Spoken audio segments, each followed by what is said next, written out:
Hello guys, كمي علىكم كمي أمسيكم. تأخذ لكم دليل زناي في الفيديو ها. بزعبان أي فغري صبوا غيره. ياو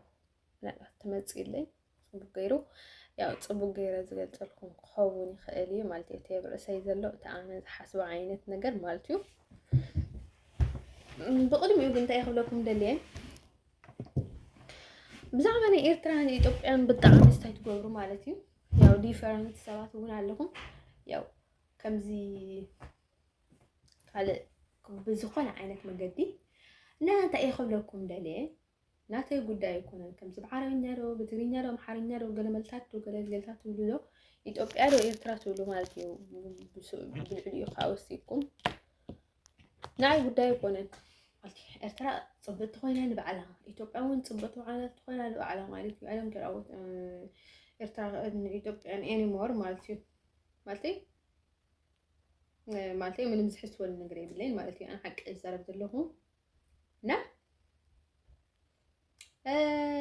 ና ኮም ኢልኩም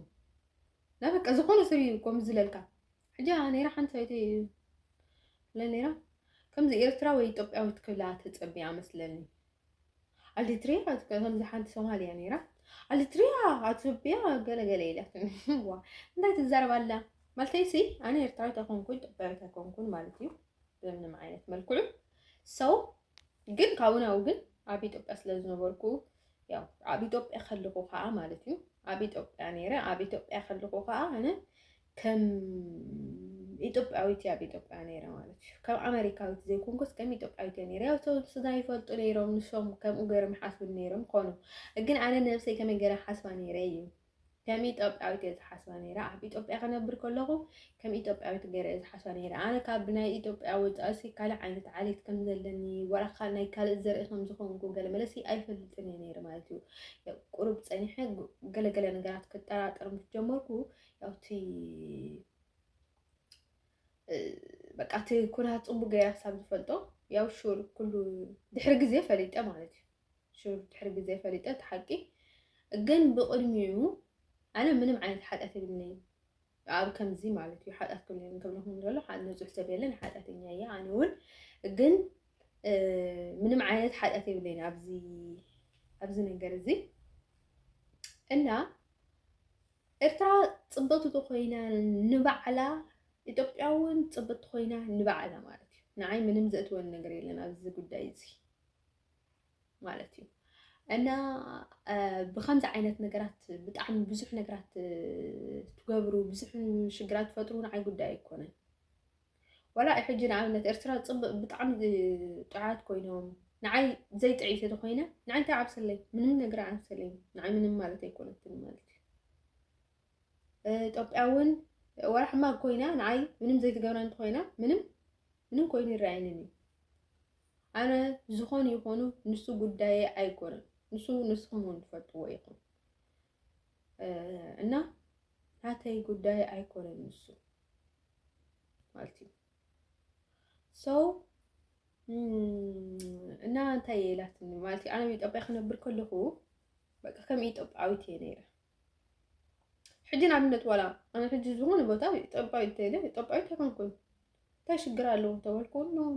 ኖ ፕሮብለም ምንም ሽግር የብለን ሽግር ዘለዎ ነገር ኣይኮነን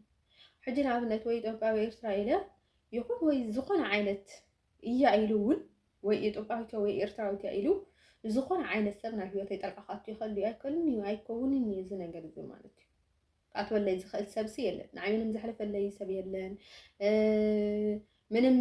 ምንም ኣይምልከቶን እዩ ኢቭን ማለት እዩ ንዓይ ንጓና ኣይኮነን ማለት እዩ ንሓፍትኻ ዋላ ንጓል ሃገርካ ዋላ ንሓፍትኻ ደፊርካ ክትገብሮ ዘይትክእል ነገራት ኣሎ ሕጂ በቃ ከም ዝግበሪ በዚ ግበሪ እቲ ግበሪ ከም ዝኾነሲ ደፊርካ ማለት ከምዚ ይሕሸክን ከምዚ ትገብሪ ኣይምረፅን ከምዚ ይዋፀክን ገለ ክትብላ ትኽእል ትኸውን ኢኻ ካብኡ ብዝተረፈ ግን ምንም ነገር ክትብላ ኣይትኽእልን ኢኻ ማለት እዩ ኢቭን ንኻልእ ሰብ ኣይኮነን ነታ ሓፍትኻ ስጋ ሓፍትኻ እውን በቃ ክትደፍራስ ኣይትኽእልን ኢኻ ኢቭን ንዓይ እቲኦም ስጋይስ ኣይደፍሩን እዮም እንዲያም እቶም ካብ ካልኦት ዝመፁ እዮም ብዙሕ ግዜ ይገልፅ ኣለኹ እዚ ነገር እዚ በቃ ዘይምልከቶም ሰባት እዮም ብጣዕሚ ደፊሮም ዝዛረቡኒ ደፊሮም በቃ ንዓይ በቃ ዝርብሹኒ ማለት እዩ ናይ ረብሻ ወልፊ ስለዝኾኑ ኣይ ቲንክ ከምዚ ዓይነት ሰባት እና ብዝተረፈ ማለት እዩ ናይ ኤርትራን ኢትዮጵያን ጉዳይ ናተይ ጉዳይ ኣይኮነን ማለት እዩ ኣነ መጀመሪያ ያው ኣብ ኢትዮጵያ ስለዝነበርኩ ያው የኢትዮጵያ ማለቴሲ ኣነ ከምዚ ምሻሎ አይዶን ነው ኣነ ምንም በቃ ከም ጓል ዓዲ ምንም ነገር ከይተሸገርኩ ኣብ ዝኾነ ቦታ ከይተሸገርኩ ብደስ በለኒ ዓይነት መልክዑ ንቀሳቀስ ነይረ ማለት እዩ ሶ ኢቨን እቲ ነገራት ኣብ ርእስኻ ይተርፍ ማለት እዩ እና በቃ ከምዚ ሕጂ ሰላም ክኸውን ማለት ሕማቅ ነገር ኣይምነኝ ማለት እዩ ናትን ጻር ሕማቅ ነገር ኣይምነኝ ብጣዕሚ ጽቡቕ ነገር ይምነ ሰላም ክኸውን ሰላም ክወርድ ብጣዕሚ ጽቡቕ ነገር ይምነ ማለት እዩ ካብኡ ብዝተረፈ ግን ንዓይ ኣይምልከተኒ ኤርትራ ዝኾነቶን ኢትዮጵያ ዝኾነቶን ናተይ ጉዳይ ኣይኮነን ንምንታይ ማለት እዩ ዋላ ናይ ሰባት ሸጣውንቲ ዘይኮኑ ንዓይ ጉዳይ ድዩ ኣይኮነን እኮ ንጉዳዮም ባዕሎም ኣለውሉ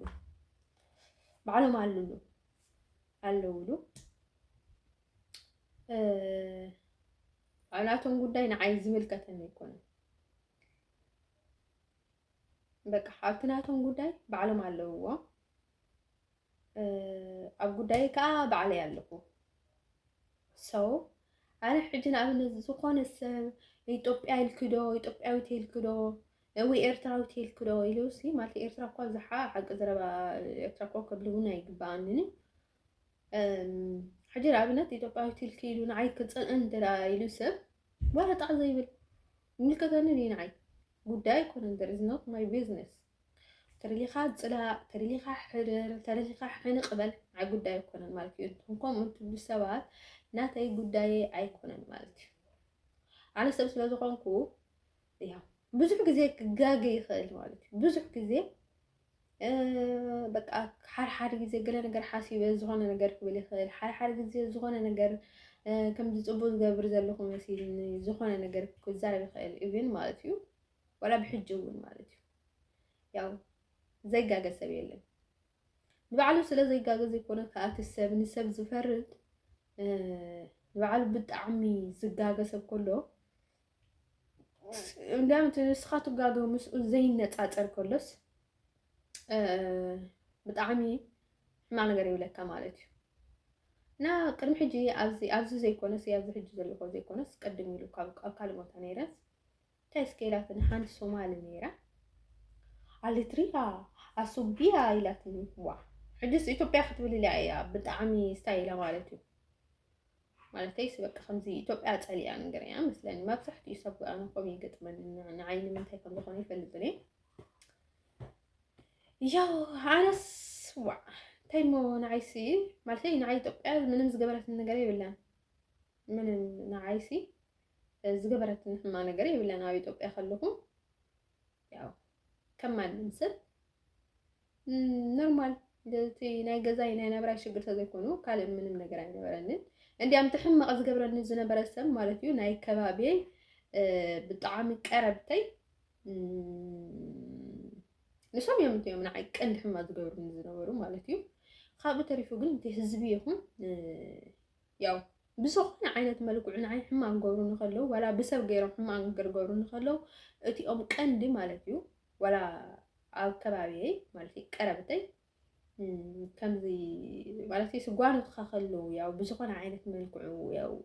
ቀረብትካ ኣለዉ ማለት እዩ ቀረብተይ ክብል ከለኹ ንዓይ ዘመደይ ገለ ዘይኮኑስ ቀረብተይ ማለት እዩ ኣብኡ ከለዉ ማለት እዩ እቲኦም ከምኡ ዝገብሩ ዝነበሩ ሰባት ያው ንሶም እዮም ካብኡ ተሪፉ ግን ንዓይ ህዝቢ ምንም ኣይገበረንን ተዓዲ እውን ምንም ኣይገበረትንን ምንም ቅምታ የብለይን ኣነ ምስ ኢትዮጵያ እንታይ ዘቐይም ነገር ኣለኒ ዋላ ምስ ትግራይ ያው ዋላ ዝኾነ ሕማቅ ነገር ተገጢሙኒ ኣነ ነግረኩም ማለት እዩ ያው ምስ ግዜ እዩ ዝርዳእካ ነገራት ኣነ ምስ ግዜ እዩ ዝርዳእንን ተረዲእንን ማለት እዩ ያው ትዝገብርዎ ነገር በሪሁ ስለዝተረኣየኒ ያው እቲ ሽግር ኩሉ ግዜ ካበይ ነይሩ ካብ ባዕለይ ነይሩ ማለት እዩ ክቲኦም ካብ ቀረብተይ ክቲኦም ካብ እናተይ ማለት እዩ ካብኡ ዝተረፈ ግን ንዓይ ማንም ምንም አይገበረንን ያው ኢትዮጵያ ከዓ ምንም አይገበረትንን እንታይ ገይራትኒ ኣነ ሕጂ ቀዳማይ ነገር ናይ ኢትዮጵያ ባዕሎም እዮም ወሲዶም ነበር ኢትዮጵያ ምፅልና ኣብዚ ተቐመጥልና ገለ ኢለስ ንዓይ ካብ ኣሜሪካ ኢትዮጵያ ኣይሰሓበትኒ ናይ ወሰደትኒ ሶ ባዕልኻ ከይድካሲ ባዕልኻ ትዛረብ እንታይ የምፀው ድሕር ከዓ ኣነ ተቐሚጠላ እምበር ኢትዮጵያዊት እያ ኣይበልኩን ያው እንታይ ኢለ እውን ከም ዘይኮንኩ ሹር ነገር እዩ ፍሉጥ ነገር እዩ ሶ ንዓይ እዚ ነገር እዚ ጉዳይ ኣይኮነን ሕጂ ንኣብነት ብድንገት ኣነ ብዝኾነ ቦታ ብዝኾነ ዓይነት መልክዑ ኢትዮጵያዊት ተይነ ሓደ ኢትዮጵያዊ መፅኡ ናብ ሂወተይ ይኣትወኒ ወይ ከዓ ሓደ ኢትዮጵያዊ መፅኡ ንዓይ ሓላፍነት ይወስደለይ ወይ ከዓ ዝኾነ ነገር ገይረኒ ማለት ኣይኮነን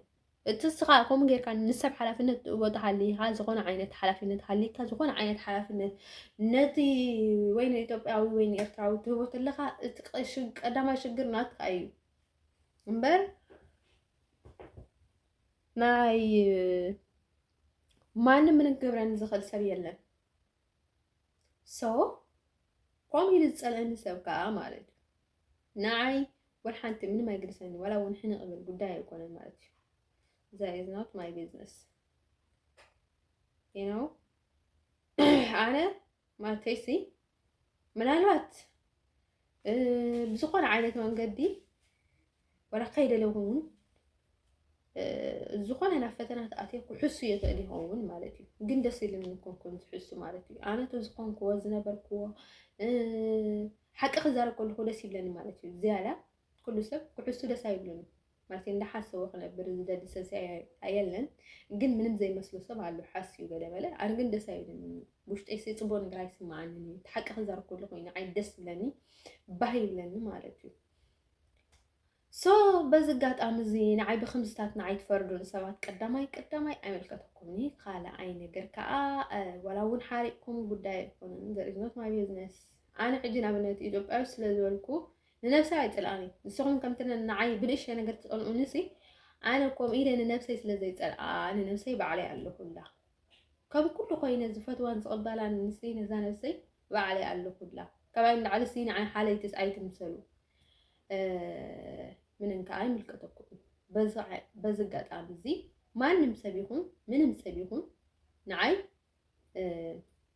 ማንም ምንም ክብለኒ ኣይክእልን ኢቨን ንዓይ ማለት እዩ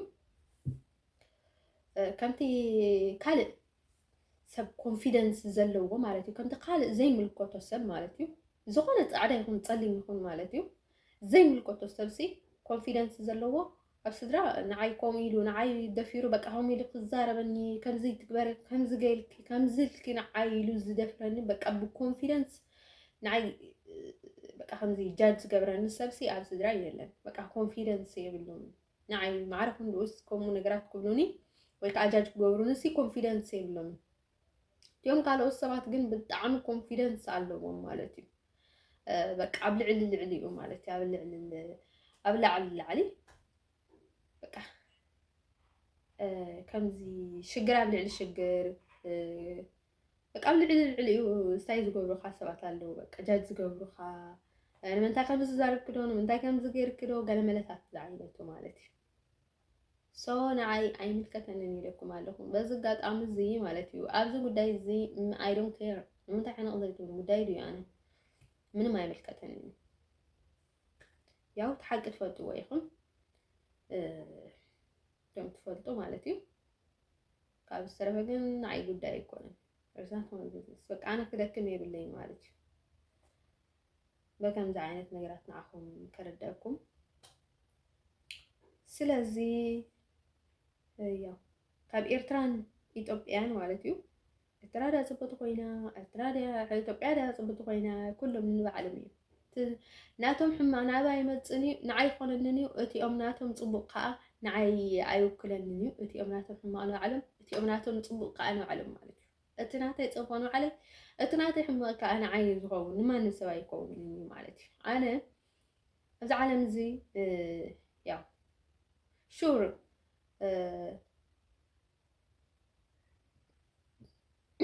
زي نسخات قوم كل حاجة عيش خاي بتحكى حجين عبنات أنا لعل كله مالتي أنا عيش أقدر ملا زي كرسي أنا نفسي كمسري دلي مالتي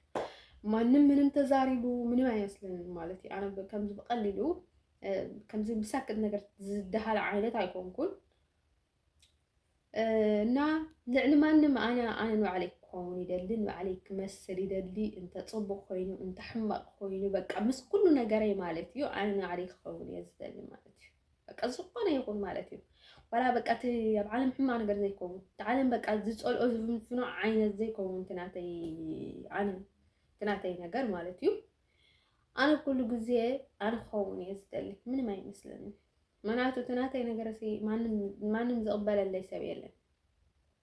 ማንም ዝሽከመለይ ሰብ የለን ማለት እዩ ሶ ንዓይ ምስ ነብሰይ ክተባእሱኒ ኣይትኽእሉንኹም بمن معينة الملكوع مالتي أنا مسؤخة أنا العلمان مالتي عليك خوني للي بتوسق بقى خمزيل كده استزارب كده قليلكم عايجاش كنت قوموا تلالي سبات كن خباكم للعلي مالتي كمان للعلي سنعيد حالي لإخم مسلو ما زحتي أبوزي مالتي أنا كومي كونن مالتي سجدب بجدب جدب على حج الزخانة أنا قررت تجبر تلها ويك أنا الزخانة سوي كتفوتو تلها ويك الزخانة أنا قررت تجبر كلها وي الزخانة أنا قررت تزارع تلها جدب على جدب كتجبر لك بس إلك نعخاب زي مثلا كبزترا أي كبقصيل كاستيت كبرت خونك طبعا يكون إذا خمد عينة نجر مالتيو سو أنا الزخانة عينة حما أنا قررت تجبرك وحما أنا قررت أسمع عني أي كإلني ያው እቲ ሕማቕ ክገበርኩ ሕማቕ ብምባሎም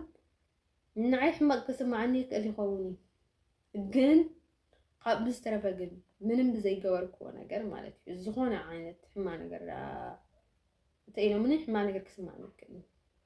ብትኽክለኛ እንተኾይኑ ናይ ሕማቕ ዝስማዓኒ ዝኽእል لا أنت يخليكم دلي جايس مالتي بقوم عينك منكم نعي جالس كورن سبات نعي من ما يمسلني بايزوي بزقات أمزي نعي من يمسلني زقوني يقولوا نسب نعلمي مالت نعلمكم بايزوي نأتي يوم صبغات يوم حمغات كله نعتكم نجار نعاكم يو تنعتي نجار كأنا عايه نبتي عين حق مالتي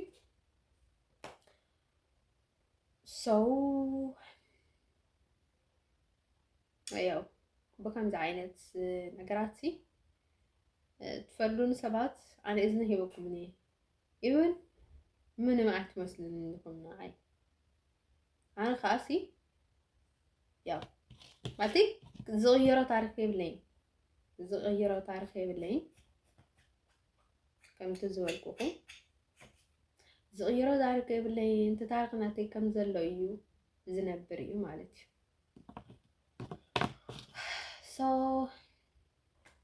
guys تأخذ لكم دليل بسترف قاء ياو بخمسة عينة مركوعو ياو نفس خاكم غير كاي تفردنا خا نفس خاسي كم تنسب تفردس نفس خاس أي تفردنا خا حدنا أبنت كم زي أجر كاي تفرد لها تين سلست تقص نفس خاي حتفرد نفس خاي بهال زخانة عينة ترجم على I don't know قلت إيه قال كون زخانة ግን ንስኻ ምስ ትብሎ እቲ ሰብ ዝገበሮስ ዘይነፃፀር ግን ንስኻ ብልዕል እዩ ማለት እዩ ሕማቕ ነገር እናገበርካ በጣም ሕማቕ ነገራት ማለት እዩ ሰብ ዝጎድእ ነገር በቃ ብጣዕሚ ቅስሚ ሰብ ዝሰብር ብጣዕሚ ሕማቕ ነገራት እናገበርካ ከለኻሲ ተመሊስካ ንሰብ ብልዓል ትኾነሉ ማለት ሰብ ትፈርድ ማለት እዩ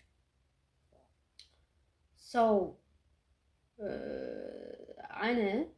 نفسي بعلي على كلها بزقات أمزي thank you بزقات أمزي كنا عايكم بهم زعينة نجارة تطول سبات يعني إنه علي بزح شجر على النوادي ንዓለይ ብዙሕ ሽግር ስለ ዘለኒ ንዓይ ምንም ኣይመስለንን እዩ ያው ሕማት ይኾኑ ፅቡቃት ይኾኑ ትናቶም ነገር ሲና ንዕኦም እዩ ካው ንዕኦም ስለ ዝኾነ ንዓይ ጉዳይ ኣይኮነን ብከምዚ ዓይነት ሰብ ነገራት ትፈርዱኒ ከዓ ምንም ኣይትመስሉን ማነ ማለትስ ንብዙሕ ጊዜ ኣብ መዓልትስ በቃ ሓደ ጊዜ ልዕሊ 10 ጊዜ ዝኸውን ነገራት በቃ ብሓንቲ ዓይነት መልክዑሲ በቃ ዕንቅፋት የጋጥመኒ ማለት እዩ ሶ ምንም ኣይምልከተኩም ምንም ነገር ኣይምልከተኩም ይኽደኩም ዝደሊ እትኦም ብኸምኡ ስታይ ትገብሩ ሰባት ብጣዕሚ ዝርስኹም ብስታይ ትመልኡ ሰባት ምንም ኣይምልከተኩም ይኽደኩም ዝደሊ ካብኡ ዝተረፈ ከዓ ንነብሰይ ባዕለይ ኣለኹላ ዝኾነ ኮይነ ዝቕበላ ማለት እዩ ኣብ ትሕቲ ፈጣሪ ያው ንዓና ፈጣሪ እዩ ብኩሉ ዓይነት መልክዑ ምስ ሓጢአትናን ገለመለአን ዝቕበለናን ዘንፅሐናን ማለት እዩ ኣብ ትሕቲኡ ከዓ ነብሰይ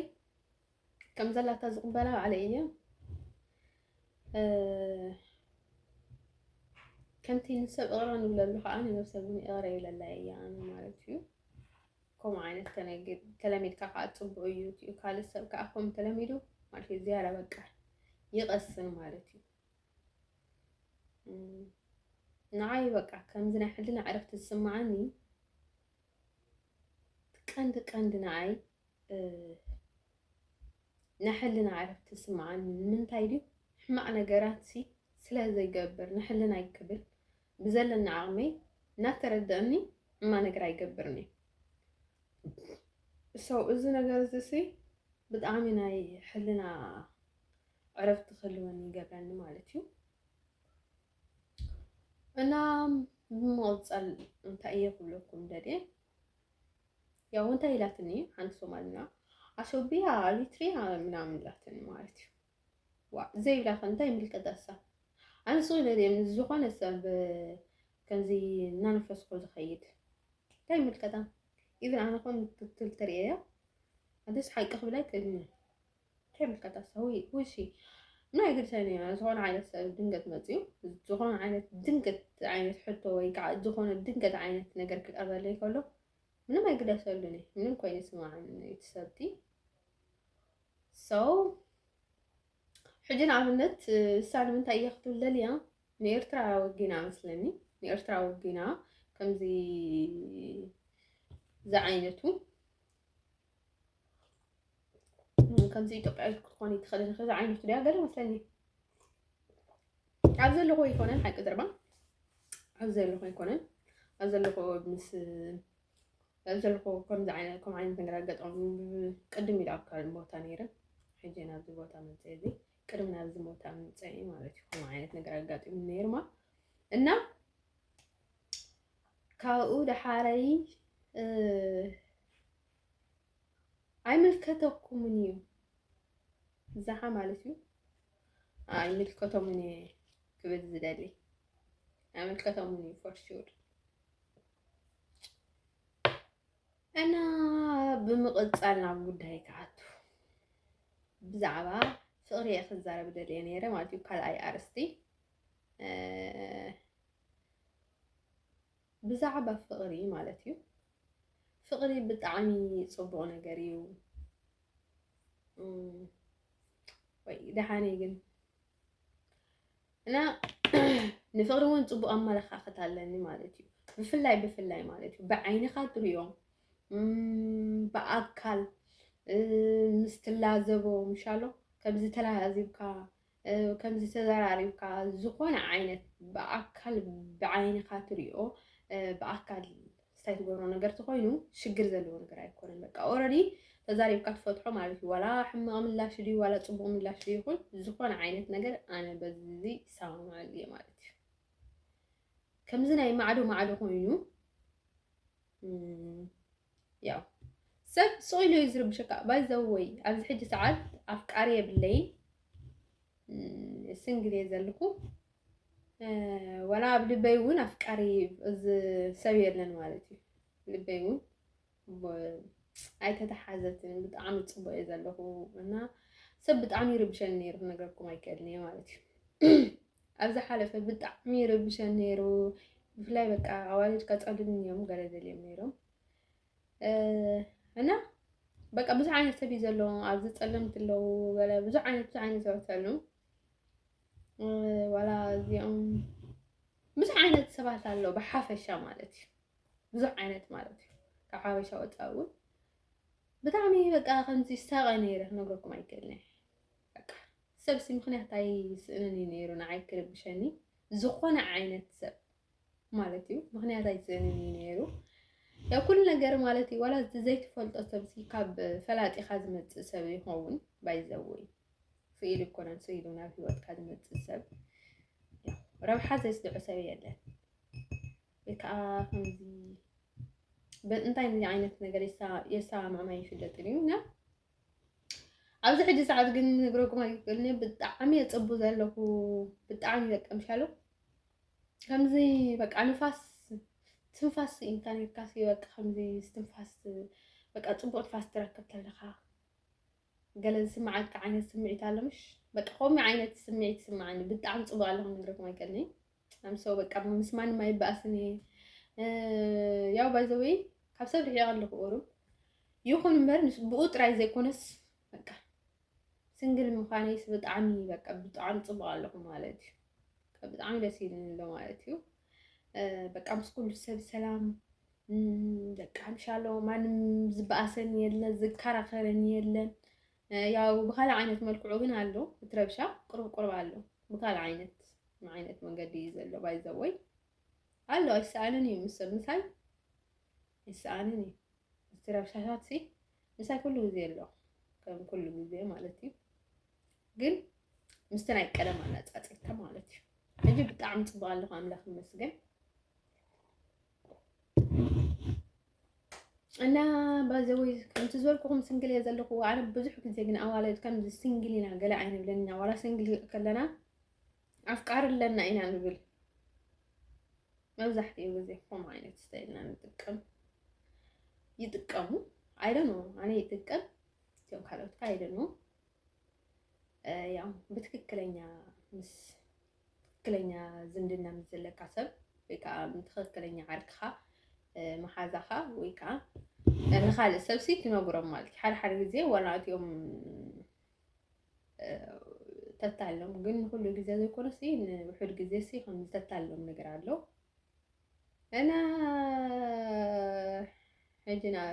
ናብ ከምዚ ግልፂ ጌርና ሲንግል እየ ገለ መልታስ ኣይንብልና ነይርና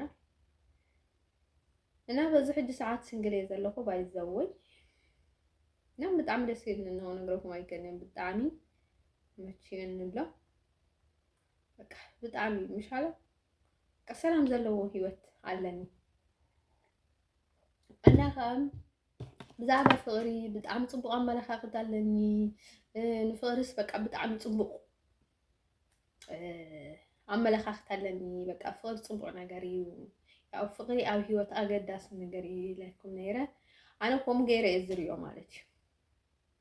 ከምኡ ይብል ማለት እዩ ከምቲ ናተይ ኣስተያየት ማለት እዩ ኣስተያየት ያው ንፍቅሪ ኣነ ብጣዕሚ ፅቡቅ ኣመለኻኽታ ኣለኒ ኣይ ላይክ ላቭ ብጣዕሚ ፍቅሪ ጥዑም ነገር እዩ ደስ ይብል ኣብ ሂወት ማለት እዩ በቃ ናይ ሂወት መቐረት እዩ እና ተኣየሁለኩም ደዴ ግን ሓቂ ዝረባ ማለት እዩ ኣነ በይነ ክፍቅር ኣይደለን እየ ዝኾነ ዓይነት ሰብ ክፍቅር ከለኹ ከምዚ ሚዛናዊ ዓይነት ፍቅሪ ከፍቅር ይደሊ ዋላ ኣፍቂረ እውን ክሳቀ ይደልን ኣፍቂረ ክሳቀ ይደልን ዋላ ፍቅረኛ ሃሊኒ እውን ፍቅረኛ ክሳቀየኒ ይደልን ሳልሳይ ደረጃ ማለት እዩ ራባይካ ከምዚ በቃ ብማዕዶ ማዕዶ ኮይንካ ዘይተኣምነሉ ግን በቃ ስቃይ ጥራሕ ዘትርፈልካ ዓይነት ሂወት ፍቅሪ ከምኡ ዓይነት ሂወት ክህልወኒ ይደልን ፍቅሪ ማለት እዩ ብምቕፃል ከዓ ብኣንፃሩ ከዓ ከምዚ ብኣካል በቃ ተላዚምካ ትፈትሖ ነገራት ወላ ሕማቕ ምላሽ እውን ይኹን በቃ ዝኣምነሉን ደስ ዝብለኒ ማለት እዩ በቃ ንሱ እዩ እና እንታይ ክብለኩም ደልየ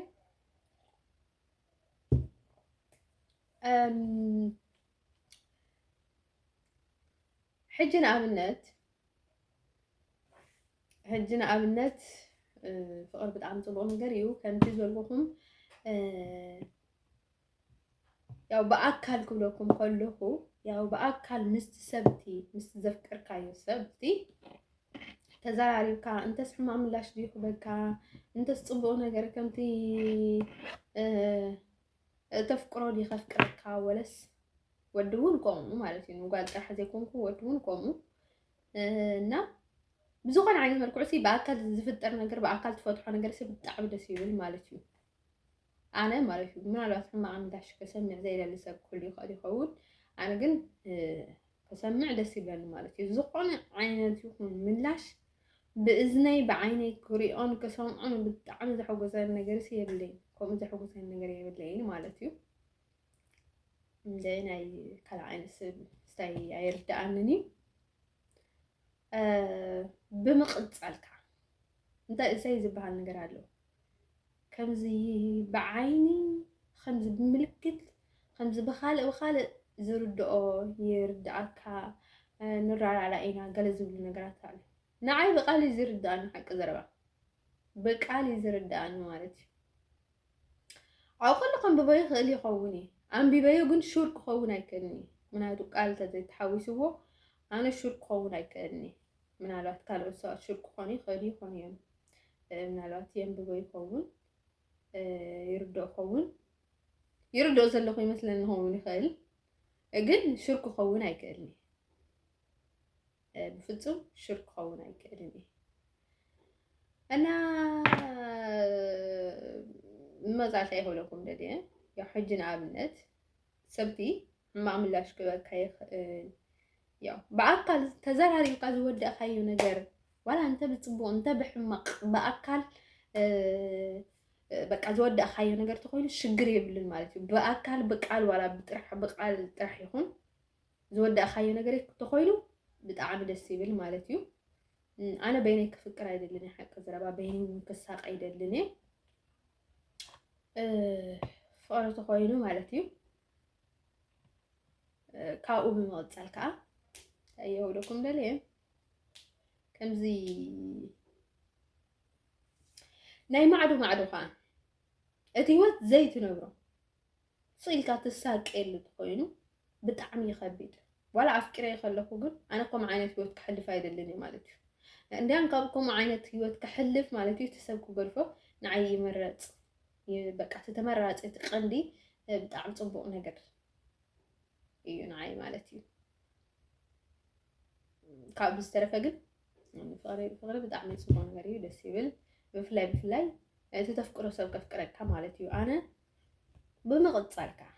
ንዓይ ብጣዕሚ ዘፅልአኒ ነገር ኣብ ፍቅሪ ማለት እዩ ሰብ ክልምነኒ ደስ ኣይብለኒ ማለት እዩ ሓደ ወዲ ፈትወኪ እናበለ ብተደጋጋሚ ክልምነኒ ደስ ኣይብለኒ በቃ ብጣዕሚ ዘሕርቀኒ ነገር በቃ ብዝድብረኒ ነገር ማለት እዩ ኖኖ እንተኢለ በቃ ኖኖ እያ ማለት እዩ ንዓይ ዝኾነ ዓይነት ምክንያት ኣይስእንኒ ሕጂ ዝኾነ ሽግር ተፈጢረ ያው ኖኖ ክብል ከይደለኹ ወይ ከዓ ዝኾነ ዓይነት ነገር ኣጋጢሙኒ ኣነ ምክንያት ኣይስእንኒ በቃ እቲ ነገራት ንኸመዓራርዮሲ ዝኾነ ዓይነት መንገዲስ ኣይስእንኒ ዝኾነ ዓይነት ሜላ ኣይስእንኒ እንድሕር ተደኣ ደልየዮ ማለት እዩ ካብ ብዝተረፈ ግን ብፍፁም ኣይፈቱን እየ ኣነ በቃ ሰብ ከሳቂ ወይ ከዓ ሰብ ንኽልምነኒ ዝገብሮ ነገርስ ምንም ነገር የለን ኣነ ካብ ልበይ በቃ ሰብቲ እዚ ስለዘይደልዮ ኣይደልዮን ማለት እዩ ሓደ ግዜ እንታይ ይኾነሎም ማለት እዩ ያው ክልምኑካ ፀኒሖም ብዝኾነ ዓይነት ኣጋጣሚ ንስኻ ትኾነሎም ማለት እዩ እንተስ ብዝኾነ ዓይነት ኣጋጣሚ ያው እሶም ግን እንታይ ይሓስቡ በቃ ከምኡ ገይሮም ስለዝለመኑካ ዝረኸቡካ ይመስሎም ማለት እዩ ግን ምሳይ ከምኡ ዝበሃል ነገር የለን ኣነ ሰብ ክልምነኒ ብፍፁም ኣይደልን እየ ማለት እዩ በቃ ኖ ተኢለ ኖ እያ በቃ ልመና ገለ ኣይፈቱን እየ ካብኡ ብዝተረፈ ከዓ ልመና ኣይፈቱን እየ ኣነ እንታይ ይብል ማለት እዩ ሕጂ ንዝኾነ ሰብ እንተ ደኣ ዘይፈትየዮ ማለት እዩ انت زي فكريو بقى انت يبلو نيرة مالتي بقى كاب قدمي غزيخان كاردخان بقى ጮጋራኻን ኣይተልሕፅ በቃ ጮጋራኻይ ጮጋራኻ ብስኢሉ በቃ ክልሓጥ ይብሉን ብኣይ ምክንያት ካልእ ከዓ ዝብሎ ነይርኩ በቃ ግዜኻን ካርድኻን ገላይ ትወድእ ማለት ሲ ደስ ኣይብሉን እዩ ከምዚ ዓይነት ምላሽ ክትህቦ ኣይ ምስ ግዜ ትፈትዎ እንትኾን ኢኺ ኣነ ብፍፁም ክፈትዎ ኣይክፈትወካን ንቐፃሊ እውን ኣይክፈትወካን እየ ዝብሎም ነይረ ማለት ኣነ ካብ ልበይ ወዲእ ዝዛረቦ ዝነበርኩ ዘረባ እዩ እና ዝኾነ ዓይነት ሰብ ኣነ ዝኾነ ዓይነት ሕማቅ ምላሽ ክብል እንተሎ ምንም ኣይመስለንን ማለት ሲ ምስ ናተይ ኣንፃር ርእስ እንዴ ምስ ሓደ ሰብ ምንም ሕማቅ ነገር ኣይዛረቡን ኢለ በቃ ብጣዕሚ ስታይ ይገብሮም ማለት እዩ ይገርሙኒ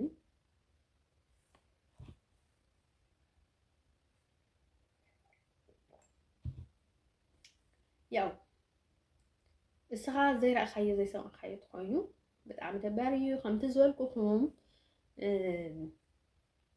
ዘይትሪኦ ሰብ ግን ከዓ ስኺልካ ትሳቀየሉ ሰብ ትኾይኑ ያው ብጣዕሚ ሰብ መሸልቸው ዋላ ፍቅሩ ዋላ ዝኾነ ነገር ይኹን ማለት እዩ እስኻ በቃ ተላዚብካ ትፈትሖ ነገራት ብኣካል ፊት ለፊት ደስ ይብል ማለት እዩ ያው ምክንያቱ ዘረባ ይብሉን ሕጂ ንኣብነት بأكل زفتح خاينة قلت خاينو عبت على استي مسكال سواي تعلل النخا أوريدي تفتح يشجر خام مالتي أنت صبح ماليو أنت صبح مالي تودي أنت صبولي تودي أوريدي سي تشجر خاص أوريدي فتح خير بأكل تلازم كذا تودو أنا قلت خاينو no problem من متشجر يقولون ولا ما أقول لا شووني يكون ولا تبغوني يكون من معينة نقر مالتي من معينة نقر يكون من متشجر يقولون ካብ ዝተረፈ ግን ከምዚ ሲልካ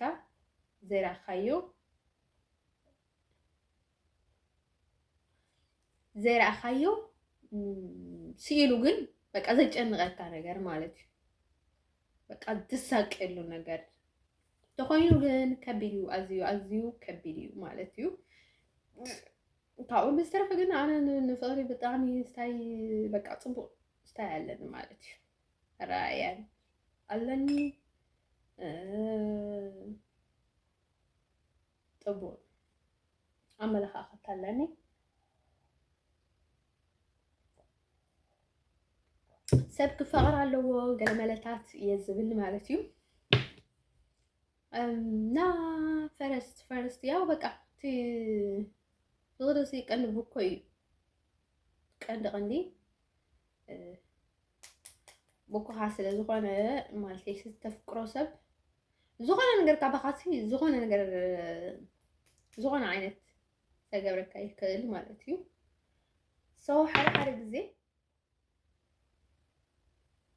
تي بطعمي حماضة إذا تلخا زغون نعخاز حجز نقر كتركب تلخاسي بحر حرق زي ستان مكاي مالتيو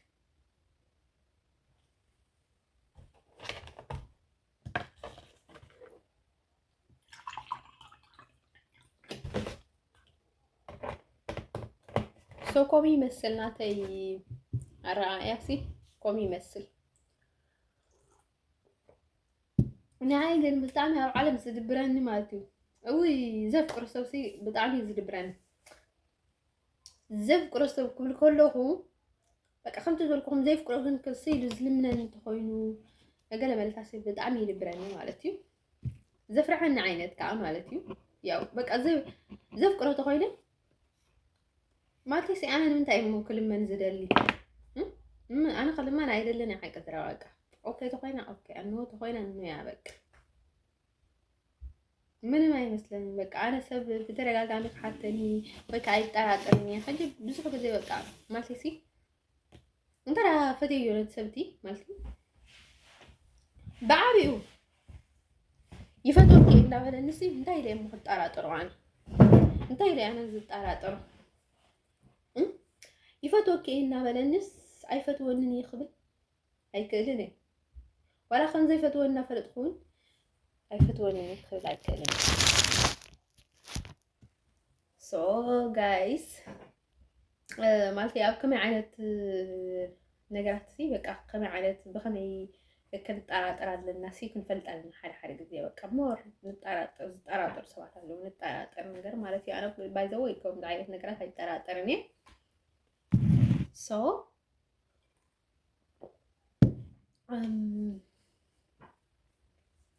እንዳየው ለኩም ደልየም ምጽአል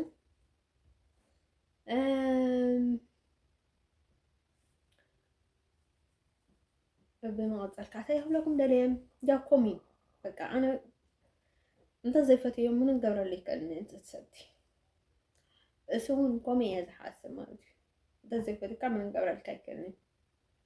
سب أنا خام من الجبر اللي كان من عينة من لاش كوي كأني من علات بقى أنا زيت أباي مالتي من علات كان صبوا أيقونة ويك أجل معيلو مني مخيرة من جل أساسي بقى أنا نفسي قرارة دي ممكن أي رأي مالتي أو ده سيكونه من الوقت قرب خاب ناتي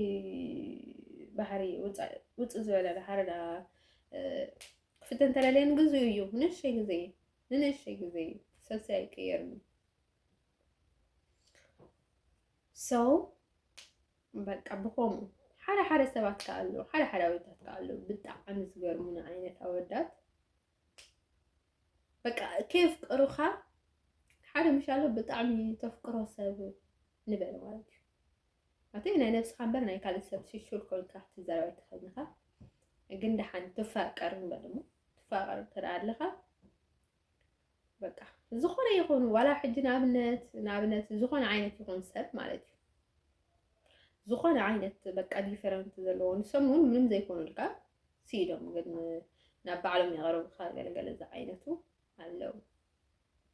تصبح مريم تنصبري هاي فلتني أجن على بس بنجن بتصبح كل يكلني لك خنزي مستفق عليها تصبح تلغا بقى فتيك حامي ملك عايدلك يلغا مالتي لك بقى تي يو بتصبح عليها جن خنزي مش على زحلت ولا نقر على حالة زي أمونجو كوكم عينة تكون هات تلغا جن من ما يلغاني بقى بتصبح تهاليها بتصبح عينة زمدنا مسير كادر أريم خاجر جلس سيرس بقى زي كلهم ساسالو بقى حامي ملكي مويتلك بقى يتصدفالو قال ملتها بقى أنا ويزولا وداتالو أنا حق إذا نجرزي مالتي كم جمرتو يزرداني واي I don't know ناي كم جمرتو يرداني تسلتي ده يجبرالو قطع يرداني مالتي بفلاي كم تفليته مالتيو تزدنا عليه كم تفليته يرد عني أنا مالتيسي كعزو مالتي كم زد حرف رديني قال فلاي كني مالتيس قمت إلى يحسوا اللي هم مالتي أنا ما بزحتي بزي بتذكرين ساعتي يزرد عني مالتي حالة نقرأ له لأن بقليل فرد عكاز خلنا نقتلس معي كم دقيقة دوستني نقرأ له حالة جزء قن يفلت مالتي مفلات زرو يفلت قن زي ردعن نقرأ له كم عين سوات له متحزي بلهم مالتي أنا قرنز لنسي ناي صغر تربم تايدي بقى أفكرك كي لغة ግን በቃ በጣም ሕማቕ በቃ ብሻሎ ዋላስ ካብ ዘፍቅረካ ዘይኮነሲ ካብ ፀላኢ ኢኻ ዘይትሰምዖም ዓይነት ምላሽ ኢኻ ካብኦም ትሰምዕ ኣብ ገጾም ተነድብ ገለገለ ማለት እዩ እና ያው ከምቲ ዘልኩም ዝምድና ትምስርቱ ኣለኹም ቀዲንካ ትብሎ ዘለካ ነገር ድሒርካ ክትብሉ የብልኩምን ድሓር ከዓ ፈቲኹም ንዝቐረብኩም ሰብሲ نسو عيفتو نلكم عيتم ندلوه منهاتو فاتيك كمبر تفتو ندو عيو الكايا نتوال كيب الكايا من كدر الكاي تخلنا بقى ايفن كم تدركم انا نفتو كبيرة ويكا عيفتو كانيرة نسفق قدين كان ويس قدين كنتينكم زي عند ما يلسوا على تتخون منبر على الصف مالتي زفكرنا الناس بدس يقولنا ብሓቂ ዘፍቅረና ትኾይኑ ሰብቲ ደስ ይዝብለና በቃ ወይ ከዓ ሲልና በቃ ገጋር ንሕዚ ሓደ ግዜ በቃ ሰብሲ ይፈትወኒ ተዘይፈትወኒ ዝኸምዚ ነገር ኣይንገበረን ከምዚ ኣይምኾነን ገልገልልካስ ንሕና ገጋር ደት ንሕዝና ሓደ ግዜ تقوم عين السبسة كي نخسر لنا بقى نخونه من قاعد عنده مالتي سلازي تي قل نسبق أخطون جليلك قدين كاخد نورة زلك أنا قال مناتو عطرير كان تلا أحاديد كايو تسبتي مناتو دحرنتك متسأني ويلو جلس لازم حاسب وش عينك ركا ويكا صنحي لي نغركا مالتي وي شعور شعي نغركا وي صنحي لي نغركا مالتي تحقنيا ملسي بلا اترير كاترا حاتيت كايو نغركا اي سو تشجر كبع الخام